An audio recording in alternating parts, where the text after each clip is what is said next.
Hey everyone, I'm Dr. Gonzales. Today we're going to go over a case and try to marry the gap between Olympic lifting and sports injuries or different types of pathology and pain you might have with lifting. And the main reason for this video is we mainly want to show you that you can modify things and you can basically create programs around different types of injuries. This is Kevin. Kevin's had some jumper's knee. He's played volleyball for a long time. He'll tell you a little bit about what he feels with it, but for the most part, we'll show you one exercise which you can use, which usually won't irritate people with this condition, and again, you can build a program around it. Kevin, what do you usually feel? Usually I feel pain, a sharp pain right below the kneecap on the Patellar tendon. Lots of time from jumping forward. I feel pain there. Pain when I squat full depth below parallel, and also if I do split jerks because I lead with my right foot. That's his right lead foot.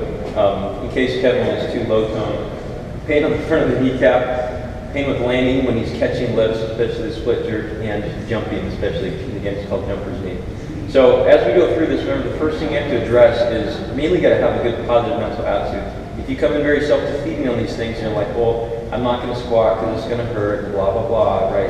They say that one of the most important things with sports injuries is you have to realize that you can improve, all right? If you sit on the couch forever, it's never going to get better. So he does have pain when he squats below parallel, so one thing we're going to have to do today is more of a deadlift type of variety of lift. So again, this is going to be a lot of hip hinge. The knee is going to be relatively, I don't want to say all the way straight, but partially straight. He'll demonstrate it for you right now. He's going straight from the ground, which is, I'll step around here. He's going from the ground, but you can make modifications with blocks as well. So Kevin, go ahead.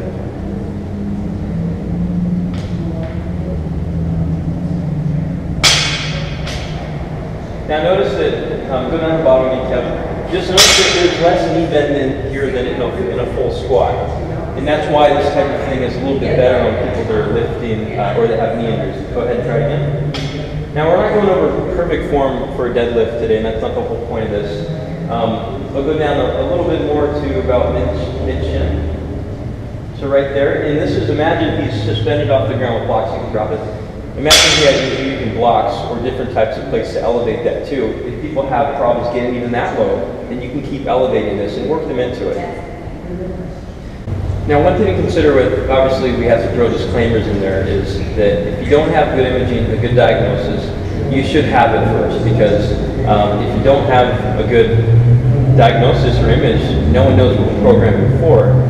Now, there's also a lot of sports injury clinics that like to work with people with obviously having pathology or injuries and throwing in Olympic lifting and so on. But sometimes, and this is why we're doing the video, is to bridge that gap. Sometimes you're doing rehab exercise and then you don't know what to do between before you get to something like a lifting gym. So what you might want to do is you might want to find a place that does good one-on-one instructions and really takes you through the steps and can work really hand in hand with your healthcare provider who knows your diagnosis and knows what you can and can't do safely. So the worst thing you could possibly do is jump into a class environment and not have good instruction or good form. And you have to have really good form before you actually start to load the bar as well. So you should find a place that likes to do that for you. Some places love to do classes only. Some people like to, or some places like to do instructional one-on-one. So search around. Every gym is different. And find one that really caters well to you and you can mesh well and really communicate well with your trainer. So hope this helps and hope it empowers you to really get out there and push the limits. Obviously know your diagnosis first and listen to the disclaimers. All right, thank you.